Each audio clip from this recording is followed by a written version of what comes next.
Alhamdulillahi Rabbil Alamin. Wassalatu wassalamu ala ashrafil mursalin. Nabiyyina wa maulana Muhammadin wa ala alihi wa sahbihi ajma'in. Wa ashhadu an la ilaha illallah wahdahu la syarikalah. Wa ashhadu anna Muhammadan abduhu wa rasuluh. Sallallahu alaihi wa ala alihi wa sahbihi wa man tabi'ahum bi ihsanin ila yaumiddin. Alhamdulillah, kita bersyukur kepada Allah Subhanahu wa taala.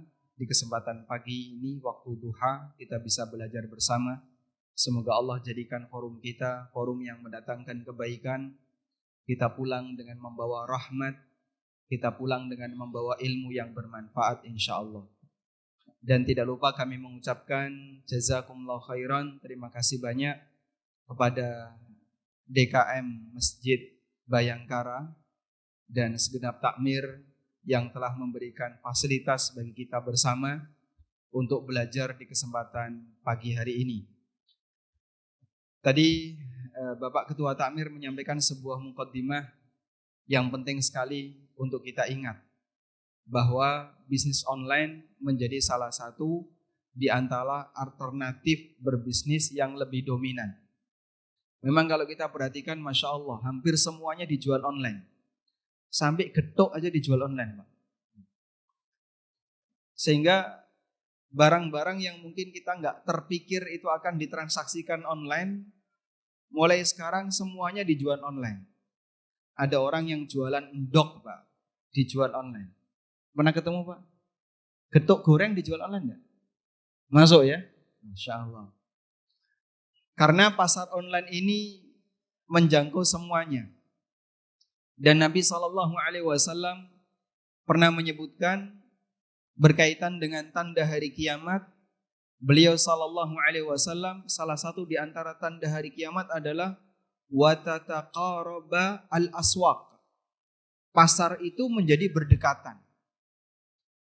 Salah satu di antara makna pasar itu berdekatan, karena ulama beda pendapat mengenai tafsir dari makna berdekatan. Di antara makna pasar berdekatan adalah mudahnya seseorang dalam melakukan transaksi. Sehingga manusia sambil gelimbang-gelimbung ning dhuwur kasur itu bisa jual beli, Pak. Bahkan kebiasaan teman-teman yang kalau sebelum tidur nyekel HP, biasanya yang dibuka apa sebelum tidur, Pak? Yang dibuka apa sebelum tidur biasanya? Ya? Rahasia ya. Bahaya kalau rahasia. Apa yang dibuka sebelum tidur biasanya? Rata-rata marketplace. Kalau enggak marketplace, ya Facebook atau IG atau medsos apapun. Dia menjadi hiburan seorang hamba sebelum tidur. Bahkan kemarin pada waktu bulan Ramadan. Saat bulan Ramadan tahun 2018. Saya tergabung dalam sebuah grup untuk pembuatan marketplace yang gagal. Namanya Bursa Muslim. Ini marketplace punya KPMI, dikelola oleh KPMI Pusat. Namun karena duit yang dibakar kurang banyak, sehingga nggak bisa naik, nggak bisa nyaingi yang lain. Nah, kita diskusi di situ menyebutkan beberapa kondisi realita di lapangan.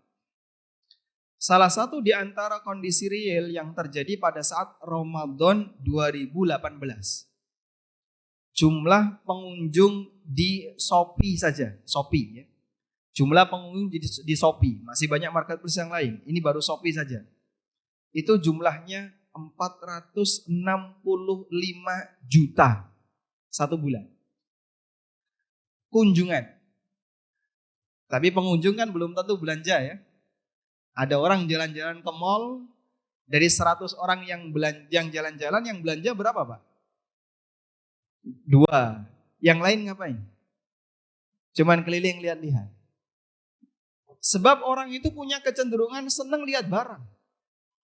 Andai kan selesai tablik akbar seperti ini, di luar kok ada bazar, saya yakin keramaian kedua adalah bazar. Meskipun dia nggak beli, lewat lihat-lihat gitu kan, barangkali ada sesuatu yang menarik untuk dilihat. Cuman lihat doang, lihat tinggal. Karena orang itu senang lihat barang. Betul kayak gitu, Pak?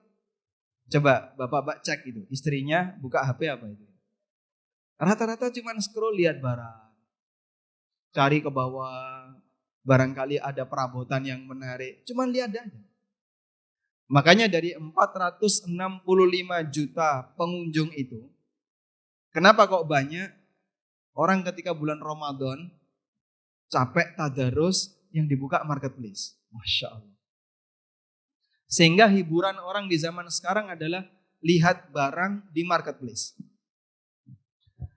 Kalau misalnya Anda buat perhitungan kasar ya, dari 465 juta, anggap yang belanja 10%. Berarti berapa ya? 46,5 juta yang belanja satu bulan Pak ya. Dibagi 30. Berarti berapa Pak? Sekitar 1,5 juta. 1,5 juta per hari transaksi. Sudah? Di bulan Ramadan. Baik, sekarang Anda bisa ngitung Pak. 1,5 juta transaksi per hari di bulan Ramadan. Ini saya cuma mengambil 10% ya. Dari 465 juta tadi, saya cuma ambil 10% yang belanja. Sisanya cuma jalan-jalan di marketplace. 1,5 juta per hari. Sudah? Anggaplah misalnya satu transaksi, misalnya nilainya 100.000 satu transaksi. 100.000 kali 1,5 juta. Duit berapa Mas? Berapa? 150 satuannya itu. 150 T atau M atau apa itu? Hah? M? Berapa meter? Berapa Mas? Kalkulatornya enggak. Oh, 1,5 kali 10 pangkat 11. 1,5 kali 10 pangkat 11 itu berarti berapa? 150 miliar. Enggak ya? Betul. 100 enggak lah, 150 miliar. Atau 1,5 T malahnya. 1,5 T. Satu hari.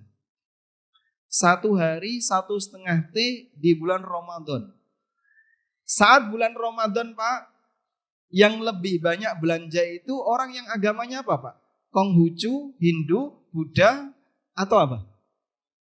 Ramadan Pak ya? Muslim. Itulah potensi yang dimiliki oleh kaum muslimin. Transaksi yang terjadi ketika itu per hari sampai 1,5 T. Potensi kaum muslim. Makanya sebenarnya kaum muslimin Indonesia ini Masya Allah, kaya raya. Cuman potensinya lebih banyak dimanfaatkan oleh orang lain. Kan begitu ya? Sehingga 1,5 T itu kan terkumpul di rekening bersama ya. Di Rekber. Karena mereka menggunakan sistem escrow. Sehingga uang begitu ditransfer tidak langsung masuk ke penjual. Tapi nyantol dulu di rekening bersama. 1,3 T itu kan tidak langsung masuk ke rekeningnya penjual. Mengendap selama 3 hari. 1,5 T mengendap. Besok sudah ada 1,5 T lagi mengendap. Besok ada lagi yang baru. Padahal duit itu geser sehari jadi berapa? 1 T itu bisa 1,001 misalnya. T 001 T gede Pak. Masuk kemana duit itu? Ke providernya. Itulah salah satu contoh. Kita lihat ya, bagaimana potensi yang besar sekali ada di tengah umat. Mereka lebih banyak dan lebih dominan memanfaatkan bisnis online daripada transaksi yang offline. Cuman hal yang berimbang yang perlu kita waspadai adalah penipuan online juga banyak. Penipuan online, judi online, terus apa lagi? Judi online lagi kan gitu ya. Terus jualan senjata online. Nah ini yang perlu juga diwaspadai. Baik. Tapi karena kita lebih fokus dalam masalah fikihnya, maka insya Allah kita lebih banyak bicara tentang masalah batasan halal haramnya. Ada sebuah buku yang saya tulis, tapi buku itu sudah habis beredar. Judulnya Halal Haram Bisnis Online. Ada yang punya di sini? Bukunya warna merah. Itu sudah selesai kami bedah di ANB Channel. Mungkin bagi Bapak Ibu yang ingin tahu lebih detail, nanti bisa berkunjung di ANB Channel ya. Baik, saya awali yang pertama, kita akan membahas terlebih dahulu kaidah umum dalam masalah transaksi online. Bapak Ibu yang dimuliakan Allah Subhanahu wa taala, transaksi online ini murni permasalahan baru yang tidak pernah kita jumpai dalam kajian fikih klasik di masa silam. Sehingga Anda kalau berbicara masalah transaksi online, dicari keterangan dalam kitab karya Imam Asy-Syafi'i ada nggak? Tidak ada. Atau dicari dalam kitabnya Ibnu Qudamah Al-Mughni, ketemu? Tidak nemu. Sebab di masa silam tidak kenal seperti ini. Lalu muncul pertanyaan, Pak, kita kalau melakukan praktek transaksi yang sama sekali tidak pernah ada contohnya di zaman Nabi SAW dan para sahabat. Abu Bakar kan nggak pernah jualan lewat marketplace, Umar juga nggak pernah nawarin barang lewat Facebook. Itu boleh atau tidak? Boleh atau tidak jemaah? Boleh atau tidak? Boleh. Kenapa boleh? Karena dulu belum ada HP. Masya Allah. Coba dikasih ini ya. Ini stiker. Belakangnya coba dibaca. Nah, voucher. Masya Allah. Voucher 50.000. Jangan ditempel di batuk ya. Disimpan. Baik. Kenapa hukum transaksi online semacam ini boleh? Padahal 100% baru. Ada yang hukum asal muamalah adalah mubah. Kaidahnya gimana? Hukum asal muamalah adalah mubah. Masya Allah, dapat hadiah Ustaz. Barakallah. Dalam masalah muamalah, Nabi SAW menyerahkan ke siapa? Kepada siapa? Umatnya. Makanya kalau misalnya Bapak Ibu ditanya, sebutkan satu contoh akad dalam masalah muamalah yang disunnahkan oleh Nabi SAW. Boleh angkat tangan? Silakan. Akad apa? Tawar menawar. Berarti menawar itu sunnah Nabi SAW. Betul kayak gitu? Menawar sudah ada sebelum beliau jadi Nabi. Sebutkan satu contoh akad yang disunahkan Nabi SAW. Akad, jujur itu sifat, bukan akad. Ada negosiasi, itu bukan akad, Pak. Sebutkan satu contoh akad yang diajarkan Nabi SAW. Apa? Bisyarah. Bisyarah itu apa? Kabar gembira. Bisyarah itu apa, Pak? Kalau secara bahasa, bisyarah artinya kabar gembira ya. Yang dimaksud apa?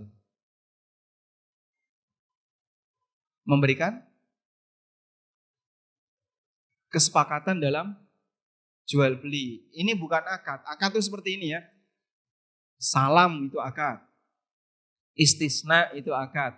Mudorobah, musyarakah itu nama akad. Kalau yang seperti Anda sebutkan, saling ridho, jujur, ada tawar-menawar, ini sifatnya karakter akad. Sifat yang melekat pada akad. Tapi itu bukan akad. Baik, sebutkan satu contoh akad yang disunnahkan Nabi SAW. Akad nikah. Masya Allah. Semangat kalau kayak gini. Silakan, Pak. Gimana, Pak? Bertemunya penjual dan pembeli. Kalau nggak ketemu nggak sesuai sunnah. Berarti jual beli lewat marketplace itu nggak sesuai sunnah ya? Karena tidak ketemu. Silakan. Akad salam. Akad salam itu sudah ada sebelum Rasulullah SAW tiba di Madinah. Ya, lelang. Lelang itu sudah biasa di masyarakat Arab. Sebelum beliau jadi nabi sudah ada praktek seperti itu. Silakan. Akad utang. Maka bagian dari sunnah adalah memperbanyak utang. Setuju? Masya Allah.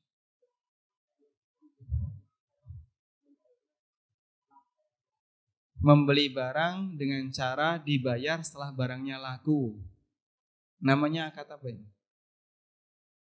Jual beli kredit ya. Berarti kredit barang itu sunnah. Menjualkan dulu. Masya Allah. Abdurrahman bin Auf. Tayyib, jawabannya tidak ada. Betul Pak, tidak ada. Anda mau menjawab apapun, semuanya kesimpulannya itu sudah ada sebelum Rasulullah SAW diutus. Sebab Nabi SAW nggak ngajari akad. Disebut sunnah itu kan ada beliau baru orang tahu. Kalau tidak ada beliau orang nggak ngerti. Seperti bagaimana cara sholat Nabi SAW yang ngajari. Bagaimana cara manasik haji dan umrah Rasulullah SAW yang ngajari. Batasan bagaimana cara membayar zakat Nabi SAW yang ngajari. Sehingga ketika tidak ada wahyu manusia tidak ngerti. Barulah kita sebut sunnah Nabi SAW. Tapi dalam masalah muamalah Rasulullah SAW nggak ngajari. Kenapa Pak? Karena praktek itu sudah ada sejak zaman sebelum beliau diutus. Sehingga praktek akad salam, praktek akad mudoroba, akad utang, akad yang lainnya yang Anda sebutkan tadi sudah ada sebelum Rasulullah SAW diutus. Makanya dalam urusan ini Nabi SAW ngasih sebuah kesimpulan. Antum a'lamu bi amri dunyakum. Kalian lebih ngerti tentang urusan dunia kalian. Nah selanjutnya ketika orang itu melakukan pengembangan dalam masalah akad, ini murni urusan dunia. Silahkan, manusia dikasih kebebasan. Yang penting satu prinsip, tidak boleh melanggar larangan.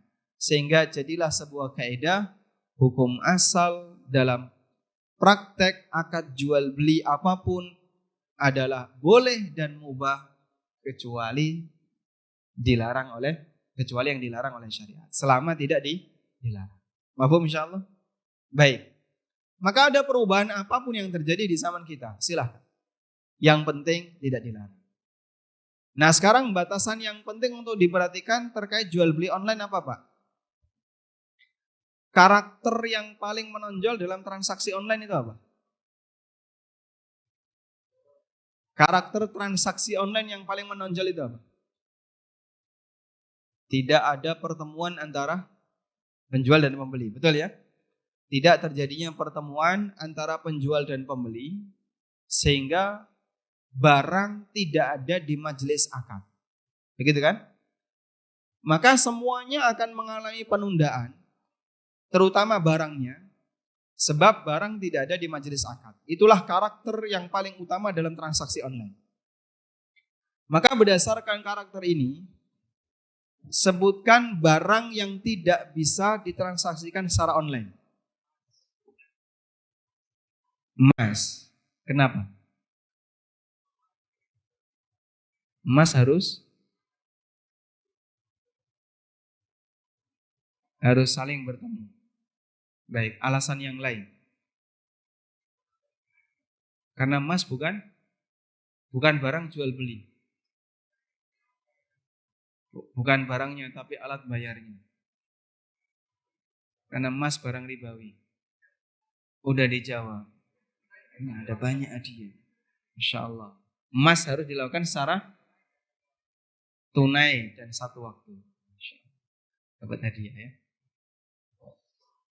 Jadi jawaban yang lebih tepat, kenapa emas itu tidak boleh dibuat online? Karena dia harus dari tangan ke tangan. Boleh ditransaksikan dengan uang, boleh dijual, tapi syaratnya wajib dilakukan dari tangan ke tangan. Uangnya ada, emasnya ada, terjadi dalam satu tempat. Transaksi semacam ini tidak bisa dan tidak mungkin dilakukan secara online. Kalau orang melakukan jual beli emas secara online, dia melanggar apa, Pak? Melanggar apa dia? Kalau ada orang melakukan transaksi emas secara online, aturan apa yang dia langgar? Nah, namanya aturan apa? Boleh angkat tangan dulu. Kalau transaksi emas itu dilakukan secara online, jadinya apa? Riba nasi'ah. Jadinya apa? Riba nasi'ah. Kenapa riba nasi'ah? Karena ada penundaan antara uang dengan emas. Paham insya Allah? Sudah pernah dengar ini? Baik, kenapa tadi nggak jawab? Menakutkan. Jadi ketika emas itu ditransaksikan secara online, maka yang terjadi adalah riba nasi'ah. Dan riba nasi'ah salah satu di antara bentuk riba yang dilarang. Oleh karena itu emas tidak bisa ditransaksikan secara online. Selanjutnya, di antara karakter transaksi online, karena tidak terjadi pertemuan antara penjual dan pembeli, maka Islam menekankan manusia tidak boleh menjual barang yang belum dia terima. Kita tidak boleh menjual barang yang belum kita terima. Nabi SAW bersabda, la tabi'hu hatta taqbidah. Jangan kau menjual barang sampai kau menerimanya. Baik. Disebutkan dalam hadis yang sahih dari sahabat Ibnu Abbas radhiyallahu anhu. Dari Tawus dari Ibnu Abbas radhiyallahu anhu. Ibnu Abbas mengatakan, naha Rasulullah sallallahu alaihi wasallam ayyabi at-ta'am hatta yastawfiya.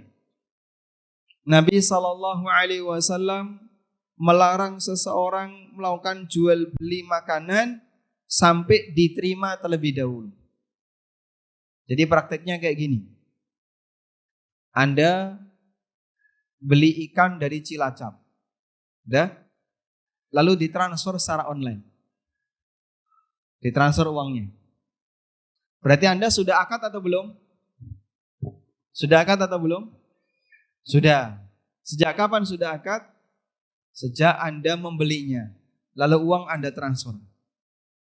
Tapi ikan belum dikirim dari Cilacap ke Purwokerto.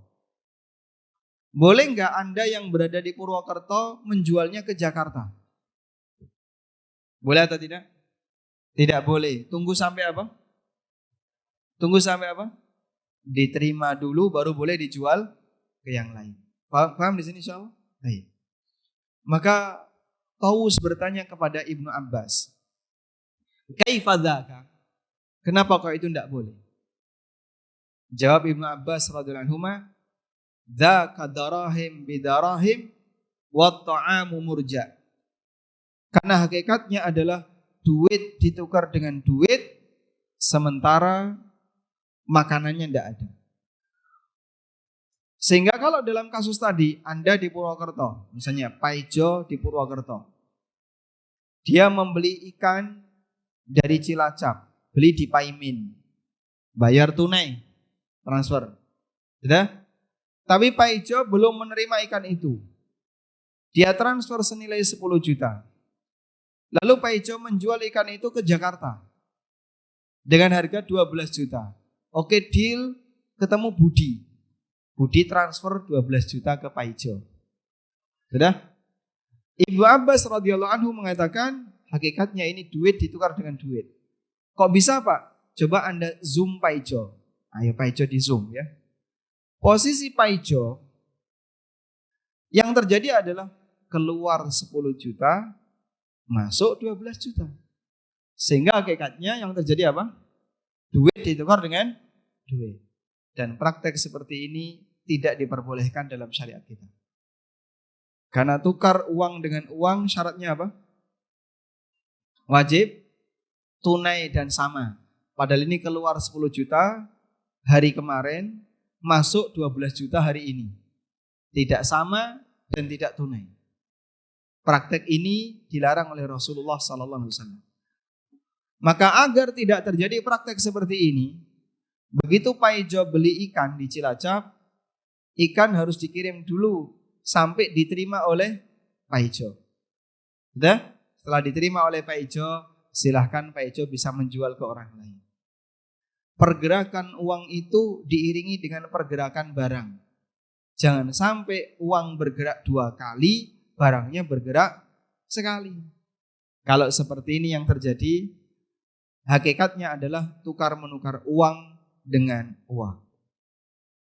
Jelas atau belas? Boten. Paham atau tidak? Paham insya Allah ya. Pokoknya paham lah, biar yang ngisi ini senang ya. Baik. Ini pertanyaan sudah ada Mas Fakar? Sudah ya. Masalahnya tadi kan peserta antum minta matikan data. Pertanyaannya lewat WA. Sudah ada yang masuk. Oh gitu. Berarti HP-nya taruh ke depan gitu ya. Anda tulis di WA, HP-nya taruh di depan. Baik. Sudah bisa. Baik, coba silahkan. Baik, alhamdulillah sudah masuk beberapa pertanyaan. Yang pertama ini yang kayaknya lagi tren, Ustaz. Bagaimana hukumnya bermain koin Mira dan Mira? Ya, Maira dan THG di dalam aplikasi Binance dan Get.id. Apakah ini termasuk cryptocurrency? Caranya dengan menjual saat itu juga langsung dan untungnya hanya mengambil dari selisih harga, tidak menunggu harga naik dulu. Namun dengan cara membeli di tempat yang murah lalu jual ke tempat yang mahal. Dan apabila hukumnya haram, bagaimana harta yang dihasilkan? Lalu apakah perlu saya memberitahu kepada orang tersebut atau diam saja? Orang ada di sini enggak? Ada di sini. Mungkin ada, Ustaz. Penanyanya ada. Ya. Tapi mungkin yang pemainnya korban pertanyaannya enggak ada. Baik. Pada prinsipnya seperti ini ya. Dalam Islam, uang itu tidak boleh dijadikan sebagai barang dagangan. Namun uang itu dijadikan sebagai apa? Sebagai alat tukar, bukan sebagai barang dagangan. Ibnu Qayyim rahimahullah memiliki keterangan bahwa dinar dan dirham la yuttajaru fiha walakin yuttajaru biha. Dinar dan dirham itu tidak bisa dijadikan sebagai objek dagangan, tapi bisa digunakan sebagai media berdagang. Bedanya apa, Pak? Kalau dijadikan objek, uang itu dijadikan sebagai objek transaksi. Tapi kalau sebatas dijadikan sebagai media, maka uang itu kita belikan barang, lalu kemudian barang itu kita jual dan kita mendapatkan keuntungan. Jika seperti ini yang terjadi, silahkan. Baik. Nah sekarang orang kan mainnya tidak kemudian murni uang, tapi diwujudkan dalam bentuk sebuah koin, yang koin itu virtual. Misalnya jadilah apa tadi? Mira coin. Nanti berkembang lagi Unicoin. Terus berkembang lagi jadi apa lagi gitu kan? Kemarin salah satu teman info bahwa setiap sekian jam sekali itu ada cryptocurrency yang baru. Karena cryptocurrency itu bisa dibuat. Sehingga orang buat, nanti buat lagi. Dan dia punya nilai kalau banyak peminatnya. Kalau nggak ada peminatnya, nggak ada nilai. Saya pernah bulan Ramadan tahun 2017 atau 18. Tiba-tiba ada yang WA, Bapak saya kasih e-wallet.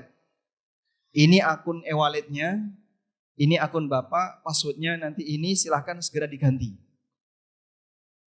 Ada berapa isi e-wallet itu? Ada 1 juta Pak, 1 juta cryptocurrency. 1 juta cryptocurrency. Apa satuannya? TGC. TGC itu The Great Coin. Jadi dia ngasih kripto yang baru saja dia buat. Namanya TGC The Great Coin. Saya dikasih 1 juta koin. Saya bayangin ya, andaikan yang dikasih ini Bitcoin gede, langsung sugih Pak.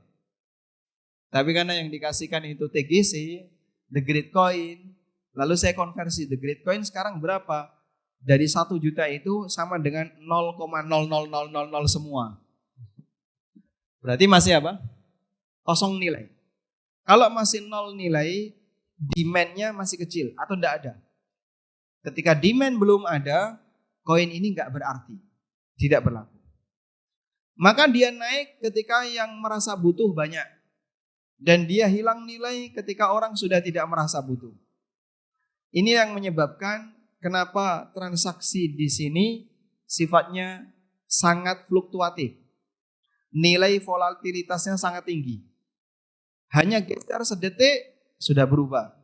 Sedetik berubah lagi. Coba antum lihat ya. Grafiknya Bitcoin itu kayak apa Pak? Nggak karuan Pak ya. Geser 1 menit itu bisa selisih puluhan juta. 1 menit. Nah yang kayak gini dia dijadikan sebagai media untuk permainan transaksi uang.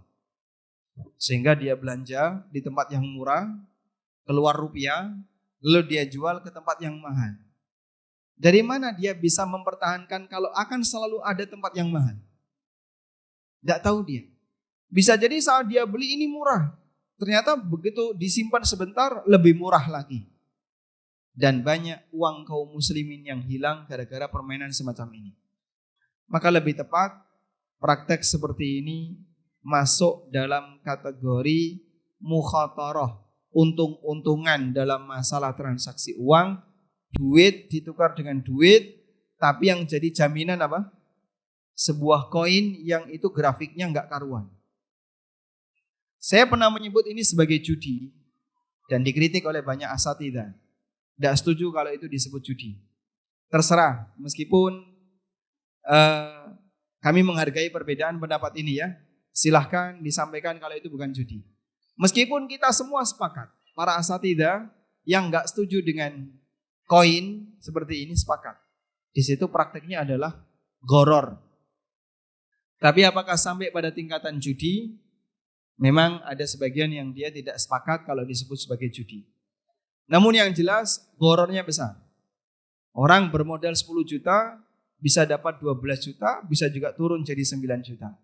Fluktuasi yang enggak kurang semacam itu termasuk di antara praktek yang tidak boleh dalam syariat, sebab mukhatarah, untung-untungan dengan menggunakan uang dan harta, hukumnya apa? Dilarang dalam Islam. Wallahu a'lam. Baik Ustaz, syukuran jazakallah atas jawabannya. Berikutnya ada pertanyaan masuk lagi nih Ustaz. Bagaimana sebaiknya dalam memposting testimoni, yaitu dengan men-screenshot percakapan WA dan bukti transfer dari customer yang sudah membeli produk kita Ustaz. Dengan tujuan atau dengan harapan banyak yang melihat screenshot tersebut, kemudian menginformasikan bahwa produk kita itu bagus, enak, sehingga menarik bagi orang untuk ikut membeli. Nah, beliau ini khawatir Ustaz, karena setiap nikmat itu ada penghasadnya dan takut menimbulkan aib juga. Jadi sebaiknya seperti apa itu untuk posting hal-hal demikian? Masya Allah. Setiap nikmat pasti ada yang hasad, sehingga Anda takut ain. Maka tokonya kalau bisa disembunyikan. Ras itu dodolan. Baik. Tidak semua pengaruh ain, tidak semua pengaruh pandangan mata bisa jadi ain. Dan tidak semua pandangan mata yang hasad bisa jadi ain. Anda tawakal kepada Allah, Allah Subhanahu wa ta'ala, dialah zat yang menakdirkan semuanya dan yang mengatur. Meskipun terkadang ada pengaruh dari pandangan mata yang hasad dan itu bisa berubah menjadi ain. Baik. Sekarang kita berbicara tentang masalah testimoni. Sebenarnya testimoni itu boleh atau tidak? Ada beberapa rincian yang bisa kita berikan.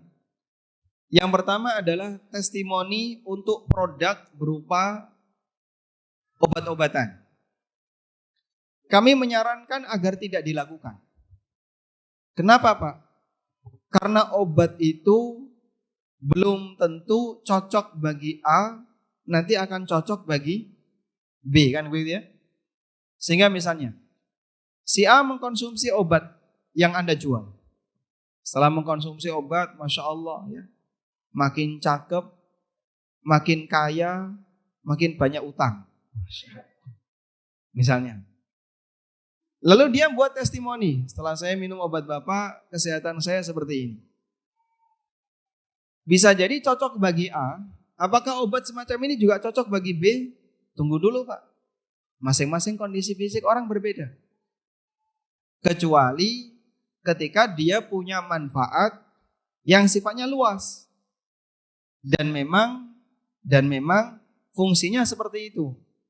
Contoh ya, kayak paracetamol itu kan semua orang tahu. Ini adalah obat apa Pak? Mumet, gitu ya. Sehingga ketika orang mengalami mumet, pelariannya paracetamol. Gak pakai testimoni orang tahu Pak. Anda menyampaikan itu hanya bercerita fungsi, insya Allah tidak masalah. Habatus sauda. Rasulullah Sallallahu Alaihi Wasallam menyebutkan apa? Alaikum bihadil habbah. Gunakanlah habatus sauda. Fa innahu dawa'un likulli da'il sam. Dan habatus sauda adalah obat bagi seluruh penyakit kecuali kematian. Baik. Kalau hanya sebatas seperti ini, fungsinya membantu menjaga kesehatan. Insya Allah tidak masalah. Berarti Anda hanya bercerita fungsi yang sifatnya umum. Tapi kalau kemudian sampai pada titik testimoni, dengan minum obat A ini ginjal saya hilang. Malah ginjalnya hilang ya. Dengan minum obat ini penyakit apa misalnya penyakit saya ini hilang, penyakit ini hilang, penyakit ini hilang. Bisa jadi memang cocok bagi Anda, belum tentu cocok bagi yang lain. Sehingga yang seperti ini sebaiknya dihindari kecuali yang sifatnya informasi umum. Yang kedua, testimoni untuk selain pengobatan. Misalnya untuk barang-barang yang sifatnya pemakaian luar. Insya Allah tidak masalah. Yang penting jangan sampai ada permainan. Sehingga nggak boleh misalnya, Bapak silakan beli produk saya, pasang testimoni, nanti Bapak saya kasih cashback sekian. Nah kalau seperti ini ada permainan. Akhirnya dipaksakan ada testimoni, lalu dia dapat cashback, pengembalian. Kalau seperti ini yang terjadi, bisa jadi kalimat testimoni itu dibuat-buat. Dikarang, dibuat-buat. Tidak sesuai dengan asli yang ada. Masya Allah, barang dari toko A, tahan banting, tahan maling. Gak ada orang yang berani untuk ngambil. Jualan apa Pak? Jimat. Kemudian orang membuat testimoni kayak gini. Nah ini kalau dibuat-buat tidak boleh. Sehingga praktek kayak gini tidak diperkenankan. Namun kalau itu murni sifatnya alami, organik, ada orang testimoni kemudian Anda posting, insya Allah tidak masalah. Wallahu a'lam. Nah, baik, Ustaz. Berikutnya pertanyaan terkait madu ini, Ustaz. Jika seorang menjual atau memposting madu, mengatasnamakan madu murni, padahal lebah tersebut telah diberi pakan tambahan seperti gula dan sudah dilakukan tes organoleptik, kemudian disimpulkan bahwa madu tersebut tidak murni dari nektar bunga atau alam, namun penjual tersebut tetap mengklaim madunya sebagai madu murni atau madu dari alam. Bagaimana hukumnya? Masya Allah. Ini online juga ya? Online Ustaz. Online. Sebenarnya nggak ada hubungannya dengan online. Karena jualan madu bisa online, bisa offline. Kalau ada orang yang membuat pernyataan madu murni, tapi ternyata kasusnya seperti tadi ya, sehingga lebah itu tidak mengambil dari nektar bunga, tapi dia ngambil makanan dari gula. Apakah kemudian diperbolehkan seperti ini?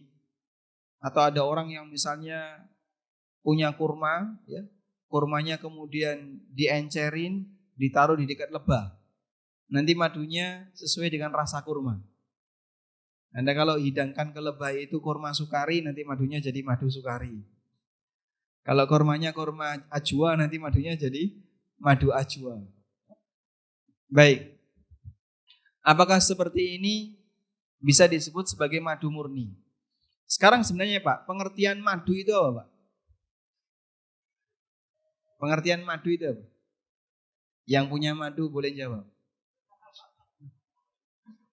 Masya Allah. Rahasia ya. Yang disebut sebagai madu itu apa Pak? Apakah cairan yang keluar dari bunga ataukah cairan yang keluar dari perut lebah? Yang mana Pak? Yang keluar dari perut lebah, bukan yang dari bunga ya. Sepakat ini? Berarti kalau misalnya begini ya. Ada orang mengumpulkan madu tapi pakai sistem manual. Gak pakai lebah Pak. Ketemu bunga disedot. Misalnya pakai suntikan ya. Pakai injeksi. Ketemu bunga disedot. Bunga apalagi disedot. Lalu dia kumpulkan. Itu madu atau bukan? Madu atau bukan? Bukan. Kenapa? Ya? Karena tidak berasal dari lebah. Berarti definisi madu adalah cairan yang keluar dari lebah. Dan itu seperti yang disebutkan dalam Al-Quran. Allah Subhanahu wa ta'ala berfirman, yakhruju mim butuniha syarabun mukhtalifun alwanu. Keluar dari perut lebah itu minuman yang beraneka ragam warnanya. Dan seperti madu kita kenal, ada yang warnanya putih, ada yang kuning, ada yang agak hitam dan seterusnya, kan gitu ya. Tayyib. Fihi syifa'un linnas. Dan di sana ada obat bagi manusia. Maka ketika Allah Ta'ala menyebut tentang madu, pengertian yang Allah sebutkan di situ adalah madu itu sesuatu yang keluar dari perut lebah. Yakhruju mim butuniha, keluar dari perutnya. Syarabun, minuman yang mukhtalifun alwanu, yang beraneka ragam warnanya. Sehingga definisi madu adalah cairan yang keluar dari perut lebah. Berarti kan tidak mempermasalahkan lebah ini makan apa. Mau dia dikasih karamel, mau dia dikasih kopi susu, atau yang lainnya. Yang jelas setiap dia mengkonsumsi sesuatu, lalu keluar sesuatu yang lain, apa yang dia keluarkan ini madu. Setuju insya Allah ini Pak? Berarti kalau jualannya seperti ini boleh nggak Pak? Boleh ya?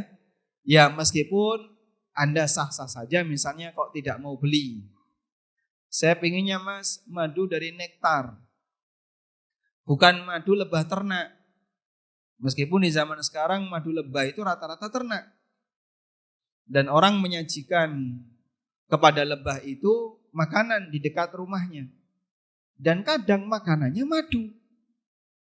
Sehingga madu digelar di depan lebah, nanti diambili oleh lebah, diproduksi jadi madu. Lebah minum madu jadi madu. Masya Allah. Madu kuadrat yang kayak gini. Baik. Wallahu a'lam. Syukran Ustaz. Berikutnya beberapa pertanyaan senada terkait dengan stok. Yang pertama, jika kita posting atau ikut bantu jual dagangan teman, tetapi barang tersebut belum ready stock, Ustaz, bagaimana hukumnya? Yang kedua yang agak setipe itu, di marketplace stok barangnya tidak update, karena jualan selain di marketplace juga di toko offline. Di sini kami menjelaskan di toko profile bahwa stok tersebut tidak update, jadi harus menanyakan dulu sebelum order. Itu hukumnya seperti apa? Baik, untuk pertanyaan yang pertama, posisi penjual ini sebagai wakil atau trader? Dia kulaan atau hanya sebagai kepanjangan tangan dari pemilik barang? Tidak dijelaskan. Tidak dijelaskan. Kalau posisi Anda sebagai trader, jadi Bapak kulak dulu, setelah kulak dapat barang lalu jual. Maka dalam hal ini terlarang bagi kita untuk menjual barang sebelum apa tadi Pak? Sebelum menerima. Sehingga kalau ternyata tidak ready stock, nol stoknya, di gudang tidak ada, Bapak nggak nyimpen barang itu, boleh nggak ditawarkan ke orang lain? Boleh nggak ditawarkan ke orang lain? Boleh atau tidak? Saya ulang ya. Kalau kita tidak punya stok barang, misalnya barang X, kita tidak punya stoknya. Sudah? Bolehkah kita menawarkan barang X padahal kita nggak punya stoknya? Boleh atau tidak? Tidak. Kenapa tidak boleh? Kenapa tidak boleh? Kalau sebatas menawarkan hukumnya boleh. Karena menawarkan itu belum tentu akad. Sehingga kalau sebatas menawarkan silahkan. Mas, saya biasanya jualan X. Bapak tertarik nggak dengan X? Sebatas menawarkan, silahkan. Boleh menawarkan barang yang belum kita miliki. Tapi kita tidak boleh melakukan akad kecuali jika barang itu sudah kita miliki. Dan bedakan antara menawarkan dengan akad. Bedanya di mana? Bedanya di mana? Kalau akad itu mengikat, kalau sebatas menawarkan sama sekali tidak mengikat. Paham insyaallah? Baik. Oleh karena itu kalau ada Anda jualan barang dan barang itu stoknya kosong, maka jangan pernah ditransaksikan ke orang lain. Tapi kalau sebatas Anda mengiklankannya, namun tidak melayani orang yang beli sebelum barang ada, silahkan. Terus kalau ada orang yang tertarik gimana Pak? Berarti ditampung, sifatnya pesanan. Oke Bapak pesan, saya catat ya, nama ini, nomornya ini. Barangnya insya Allah nanti akan ada sekian hari lagi. Sebatas menampung pesanan semacam ini boleh, yang penting Anda tidak melakukan akad. Paham insya Allah? Ya? Kalau dia bayar dulu tidak boleh, karena nanti jadinya kalik bil kalik. Masalah harga boleh pakai prediksi, meskipun nanti dealnya menyusul di belakang. Karena sebatas prediksi harga sebelum ada barang diperbolehkan. Meskipun nanti dealnya di belakang. Ciri khas tidak ada akad itu apa? Tidak mengikat. Sehingga nanti kalau Bapak punya barang, kemudian konsumen gak jadi beli, apakah penjual boleh sakit hati? Boleh ya, sakit hati kan silakan, sah-sah saja. Tapi dia tidak boleh maksa. Kenapa tidak boleh maksa? Karena tidak mengikat sama sekali. Loh, kemarin kan katanya sudah pesan. Pesan kan kamu belum punya barang. Kemarin waktu saya pesan kamu belum punya barang. Maka saya berhak untuk tidak jadi beli ketika kamu punya barang. Wong kita belum akad sama sekali. Sebab selama tidak ada akad berarti tidak ada ikatan sama sekali. Nah,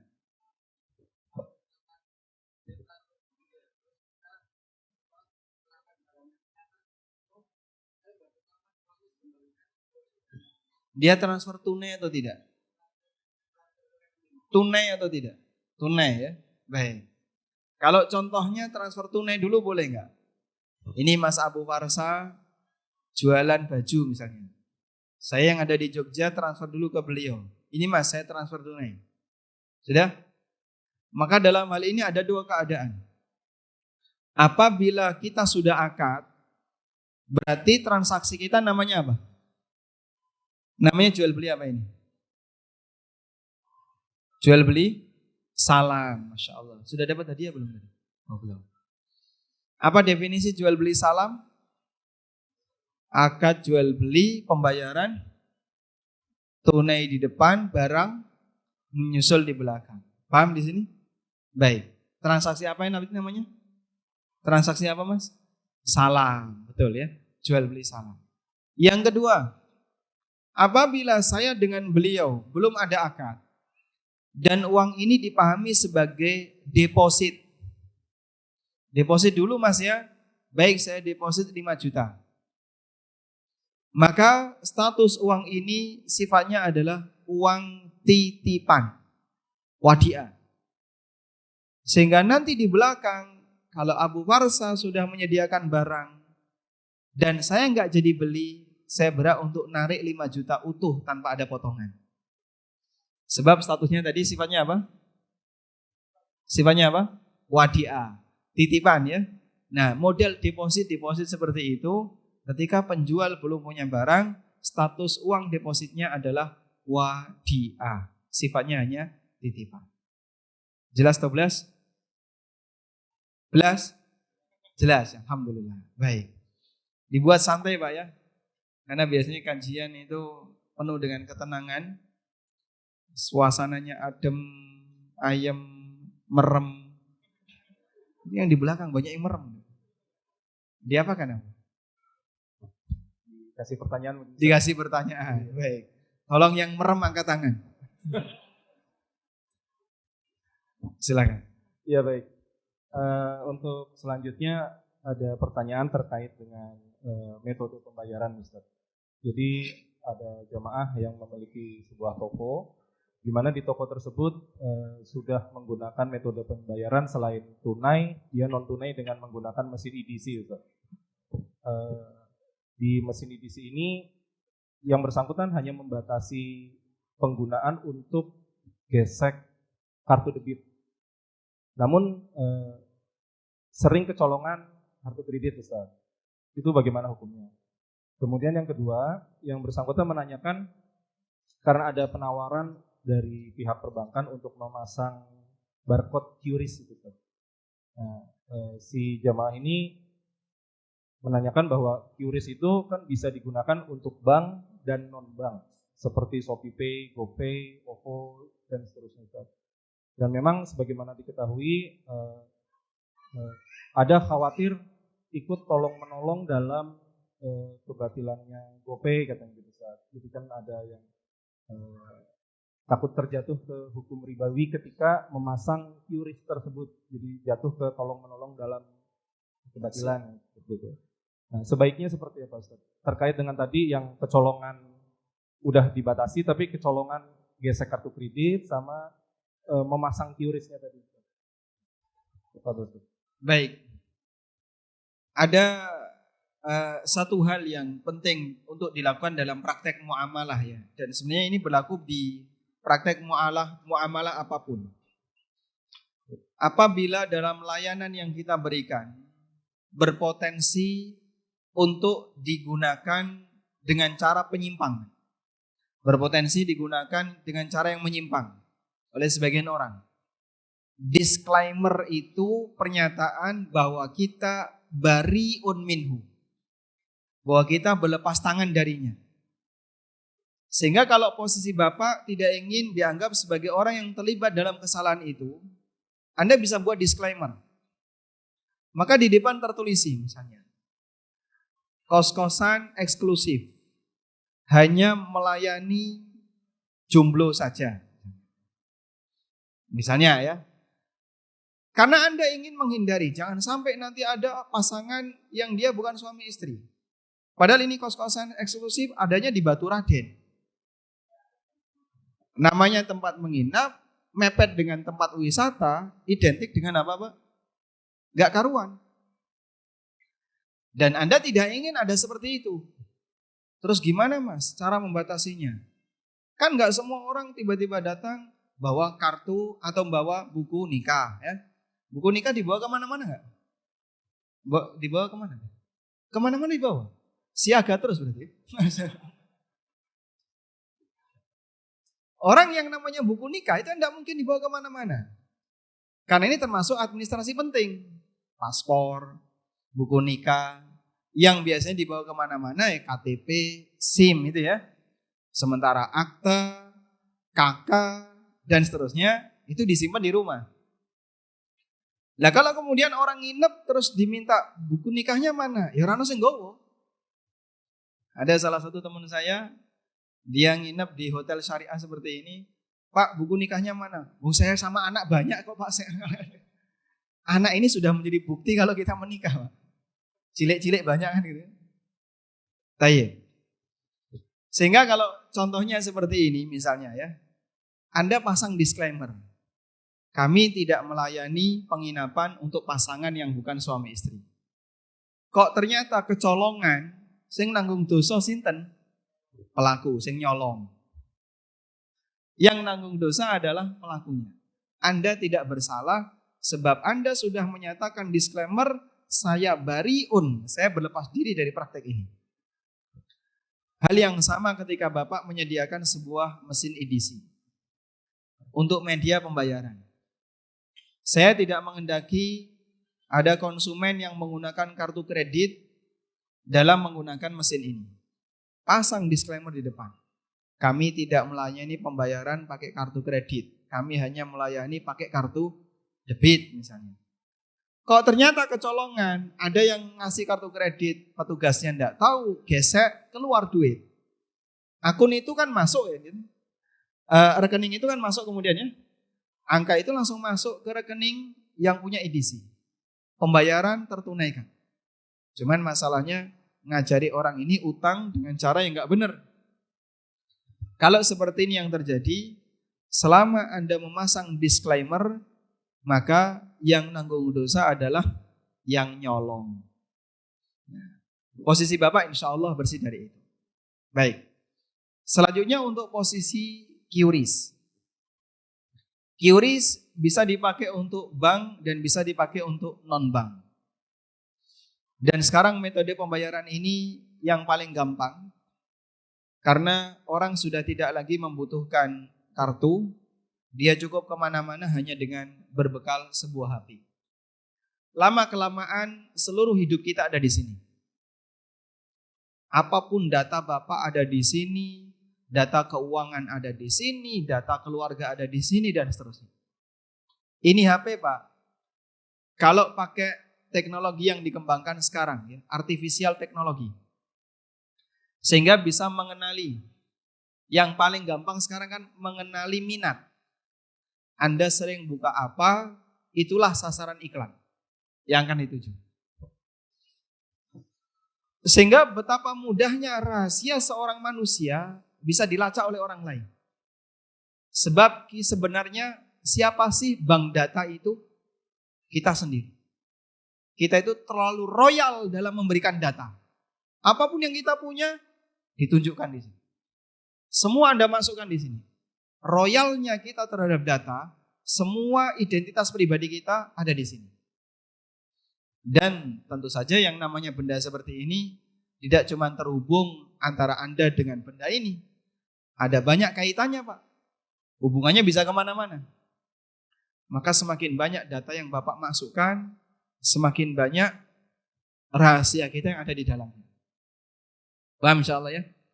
Makanya jangan gampang foto ditaruh di sini Pak. Foto-foto aurat itu tolong diwaspadai ya. Foto-foto aurat. Betul Anda tidak akan nge-share ke tempat yang lain. Tapi sekali lagi, ini benda connect internet. Begitu sudah connect internet, siapapun punya peluang untuk ngambil apa yang ada di dalam.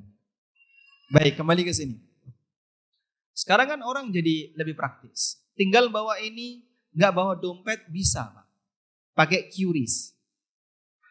Cuman yang jadi masalah, ini juga melayani non-bank. Kalau yang non-bank menggunakan QRIS ya, saya nggak tahu ini ya. Ada nggak diskonnya? Kalau yang non-bank, kadang seperti ShopeePay atau GoPay itu biasanya kan ada fasilitas-fasilitas diskon juga. Ada diskon? Ada. Saya Atau pernah cashback, pakai ya. QRIS BSI ya. Jadi misalnya harganya 200.000, saya pakai QRIS 200.000,00, nggak ada tambahannya sepeser pun. Nggak ada potongan, nggak ada tambahan. Kalau yang non bank gimana? Kalau yang non bank kadang ada program, Ustaz. Jadi misalkan si GoPay atau ShopeePay tersebut dia memberikan cashback tadi, atau misalkan memberikan cashback. Betul, di merchant gitu. Baik. Baik. Atau pengumpulan poin gitu ketika transaksi di situ. Nah, yang jadi masalah itu di posisi ini. Jadi saat dia menggunakan akun tadi, nanti dia bisa mendapatkan diskon. Dapat cashback, dapat diskon, dapat potongan dan seterusnya. Sebab waktu kita naruh duit di situ, statusnya adalah akad utang. Statusnya adalah akad apa? Qard, akad utang. Berarti kita mengutangi penyedia jasa tersebut. Lalu saat kita menggunakannya, kita dapat diskon.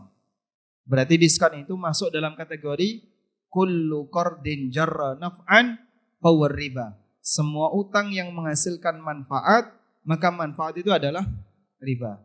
Diskon itu, cashback itu, poin itu masuk kategori riba.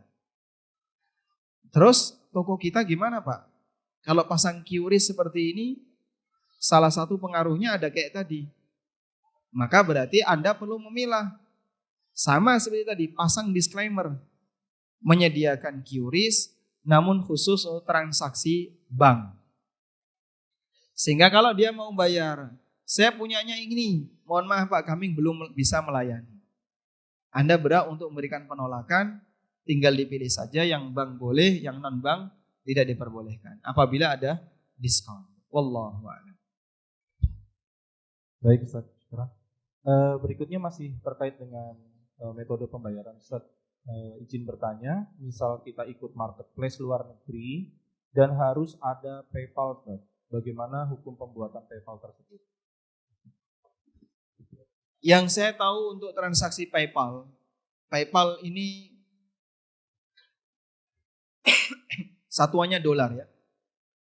Pembayarannya melalui jaringan PayPal. Yang saya tahu dia dilakukan secara tunai.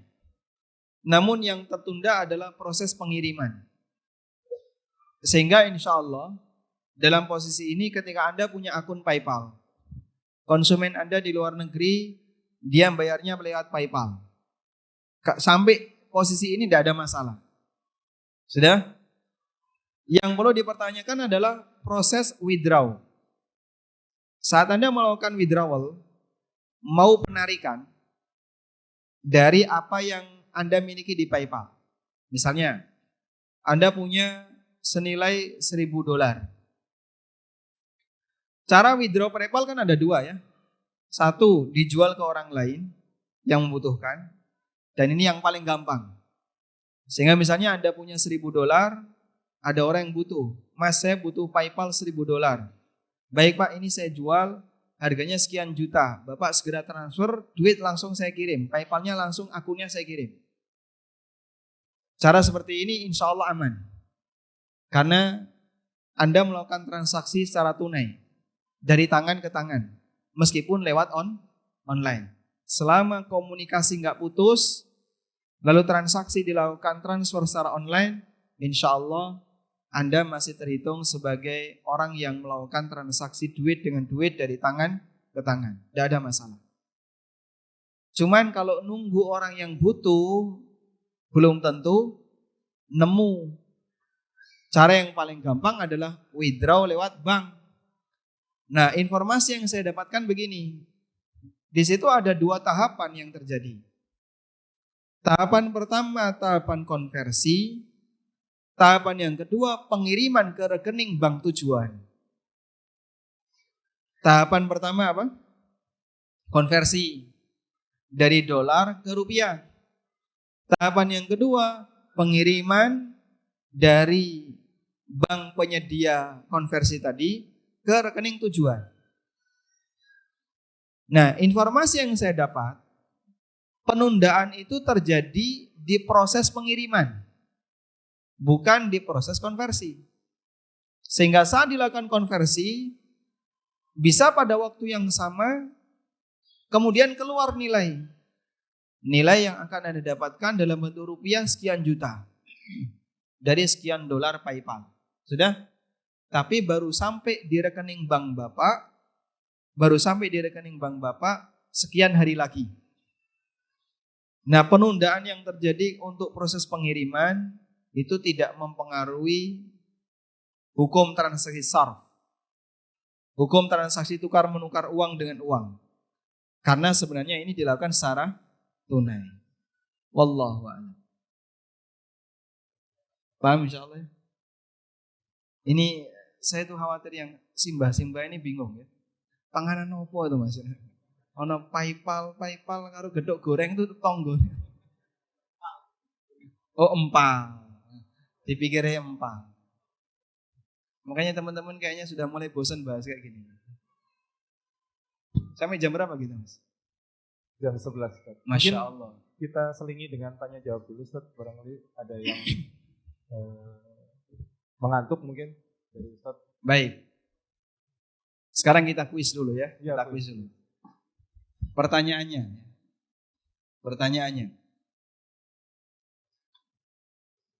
Sebutkan aturan dalam transaksi mata uang. Sebutkan aturan transaksi mata uang. Silakan Pak. Gimana Pak? Tunai. Harus nilai yang sama. Dari tangan ke tangan langsung. Masya Allah. Kalau tidak tunai jadinya apa? Riba. Kalau tidak sama? Riba juga. Bedanya apa? Kalau tidak tunai namanya riba apa? Riba nasi'ah. Kalau tidak sama kuantitas namanya riba. Masya Allah. Barakallahu fikum. Saya kasih. Ini mau Pak? Punya panitia ini. Baik, ini ada hadiah Akidah Ahlussunnah. Masya Allah.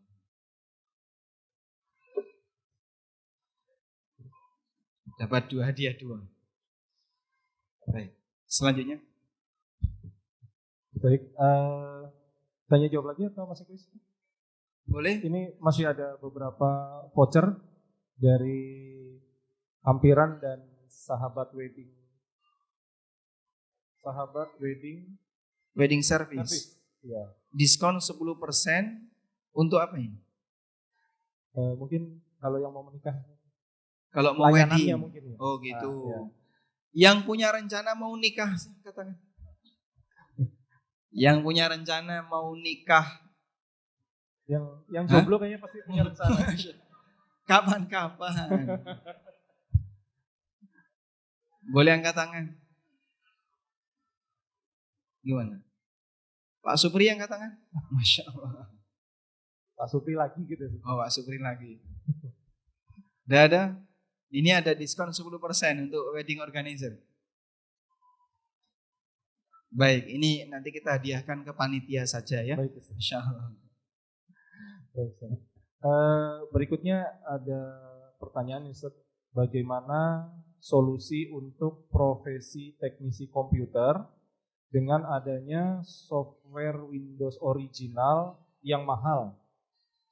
Karena kebanyakan menggunakan bajakan. Jadi sepertinya mungkin apakah tetap menggunakan yang original dengan sekian mahalnya atau ada pengecualian? Posisi beliau sebagai apa? Tidak dijelaskan di sini, Ustaz. Tidak dijelaskan. Oh, teknisi. Beliau teknisi. Ya, memperbaiki mungkin PC atau PC laptop, orang lain, ya. laptop orang lain. Betul. Ternyata PC itu isinya software bajakan. Atau ketika mau nginstal kan harus yang original seharusnya. Yeah. Cuman kan mahal sekali, sementara pasar kan mungkin belum bisa terlalu menerima yang seperti itu. Baik. Tayyib. Sebenarnya begini ya. Non-muslim boleh nggak haknya kita langgar? Boleh atau tidak? Tidak boleh.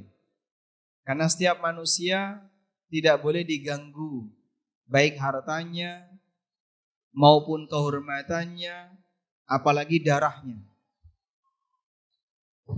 Sehingga ketika ada orang yang punya sebuah produk bentuknya software, Anda menggunakan software itu secara tidak legal, berarti hakikatnya apa? Kita sedang mengganggu hak orang lain.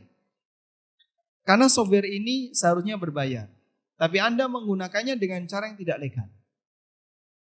Karena itu praktek seperti ini hukum asalnya tidak boleh. Praktek seperti ini hukum asalnya tidak boleh. Nah sekarang muncul masalah. Kalau kami pakai ori, harganya terlalu mahal. Sementara kami butuh. Yang jadi pertanyaan adalah, Anda menggunakan software ini untuk apa? Untuk kerja atau untuk apa? Saya untuk kerja. Kalau kerja Mas, Anda dapat duit ketika Anda bekerja menggunakan software itu. Anda bekerja dapat duit, tapi pakai hak orang lain. Kira-kira gimana Pak?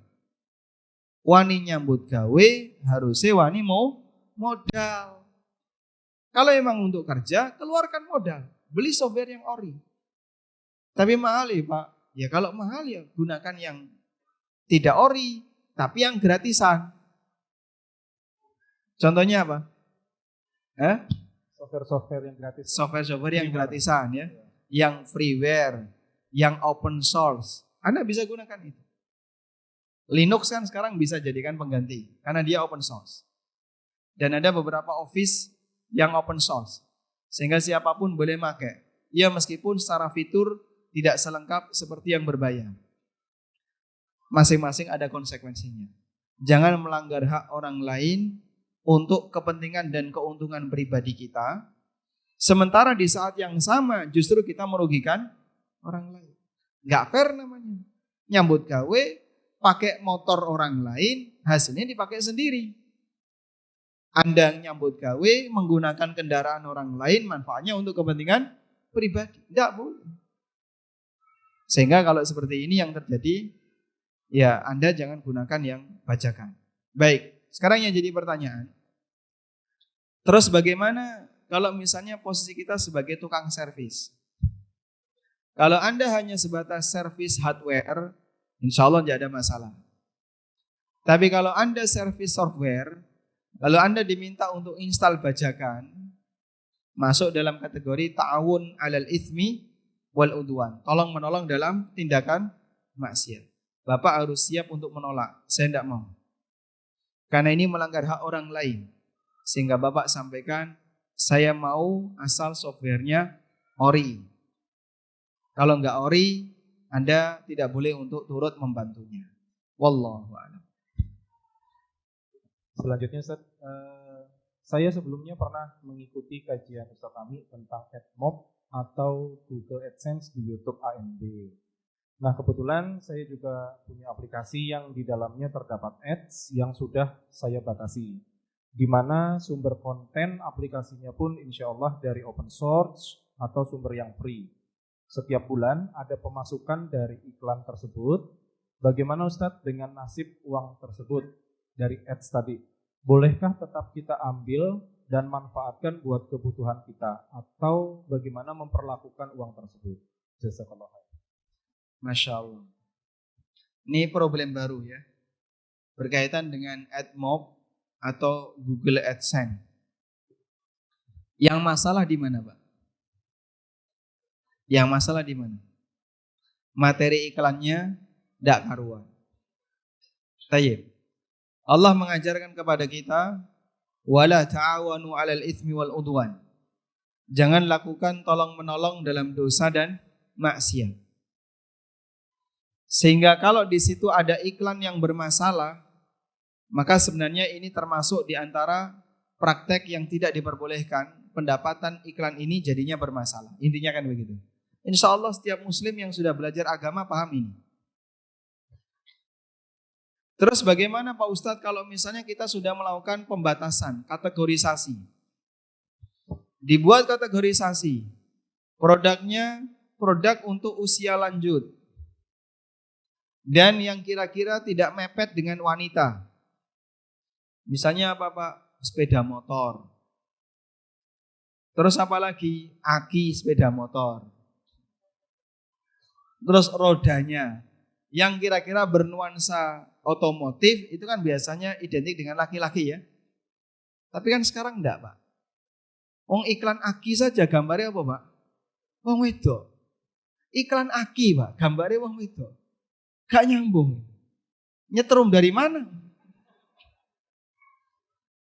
Sehingga orang kadang menggunakan media semacam ini karena intinya adalah menarik daya eye catching ya. Biar mata itu langsung segera tertuju ke arah.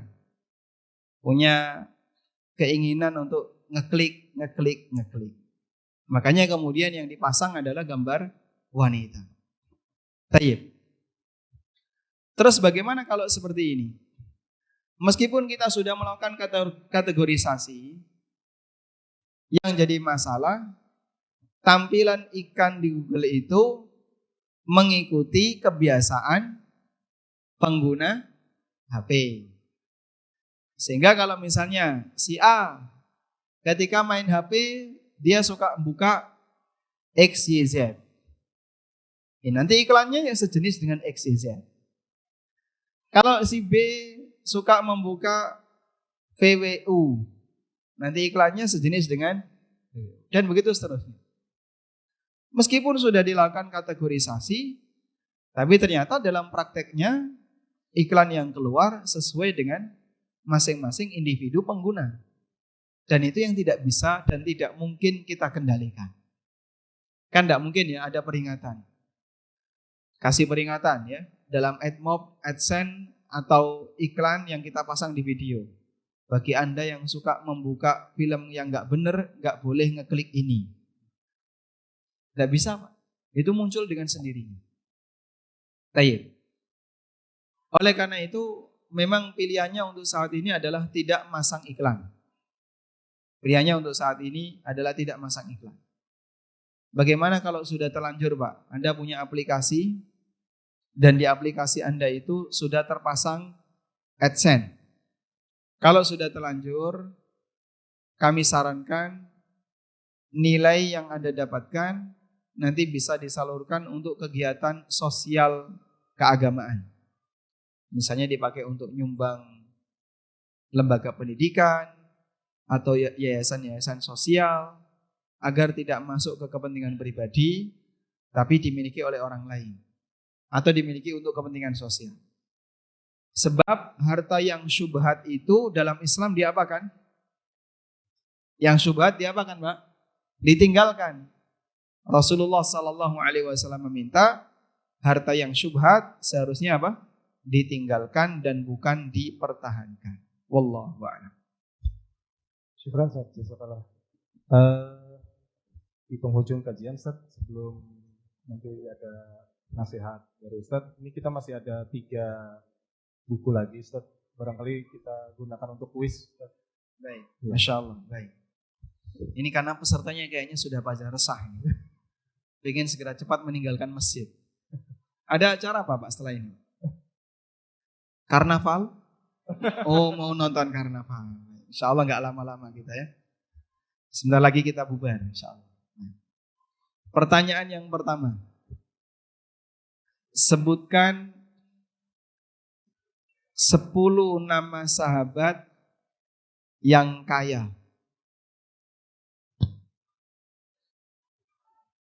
Khalid bin Walid, Utsman bin Affan, Talha, Zubair, Abu Bakar, Umar, Abdurrahman bin Auf, Sa'ad. Sa'ad ada banyak ya, Sa'ad dah. Insyaallah. Mau yang mana? Mau yang mana? Di sini nggak ada es krim. Yang mana? Ini. Masya Allah. Dapat ya. Barakallahu fikum. Kelas berapa, Mas?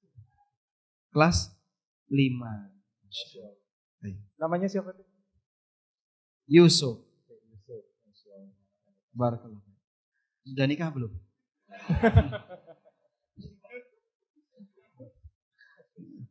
Baik. Masih ada 2. Masih ada ya. Selanjutnya. Kita berbicara tentang masalah transaksi online. Sebutkan 2 kaedah yang harus diperhatikan dalam transaksi online.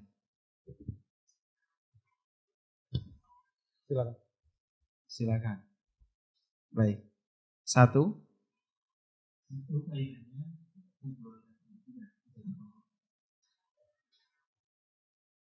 Yang kedua.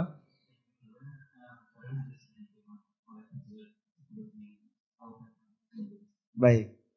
Konsekuensi penjual dan pembeli tidak bisa bertemu, konsekuensinya apa, Pak?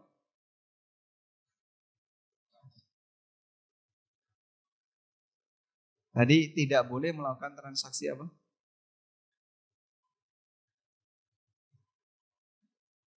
Jual beli emas ya. Masya Allah, barakallah. Dapat hadiah. Baik. Hadiah yang terakhir ya. Hadiah yang terakhir. Nah, sebutkan, ada yang ikut kajian subuh tadi? Banyak ya? Nggak dapat hadiah. Pertanyaannya dulu. Sebutkan makna yang benar untuk kalimat hubbul watan minal iman. Oh, Masya Allah. Silakan. Ada 3 makna. 1.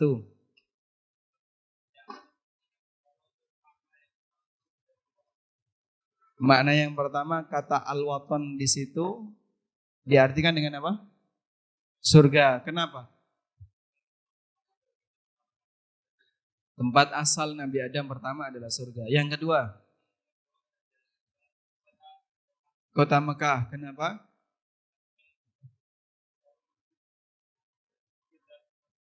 Karena kota Mekah merupakan kiblat kaum muslimin. Maka disebut dengan apa tadi?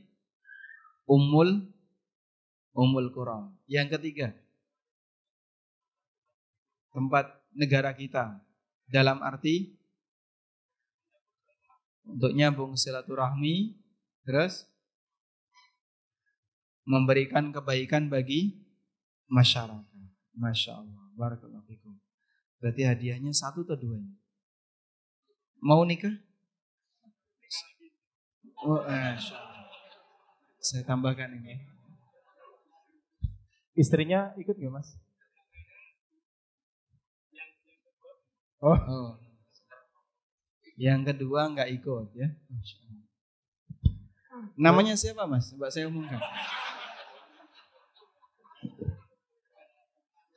Alhamdulillah. Gimana?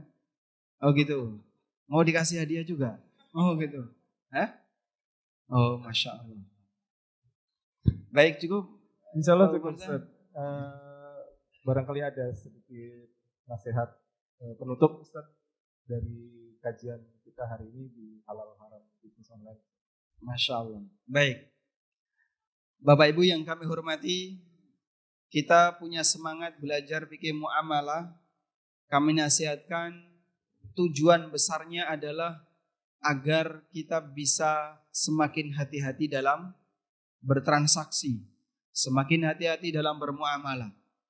Sebab kita belajar tentang masalah halal haram karena kita sadar besok akan ada akhirat. Dan kita yakin nanti akan dihisap oleh Allah Subhanahu wa taala. Dengan membangun kesadaran semacam ini, pada saat kita bertransaksi, kita akan lebih waspada. Tidak ada hal yang gratis. Karakter dunia, halaluhu yuhasab wa haramuhu yu'adzab. Yang halal dihisab, yang haram diazab. Tidak ada yang ketiga. Dengan membangun prinsip semacam ini, insya Allah saat kita hijrah, saat kita belajar, selalu diiringi dengan penuh kewaspadaan. Hidup tidak sekali akan ada pertemuan dengan Allah Subhanahu wa taala di mana kita akan mempertanggungjawabkan semua harta yang kita usahakan. Kita berdoa kepada Allah, semoga Allah melimpahkan keberkahan untuk setiap usaha yang kita lakukan dalam mencari harta yang halal. Dan kita memohon semoga ilmu yang kita pelajari ini bisa bermanfaat.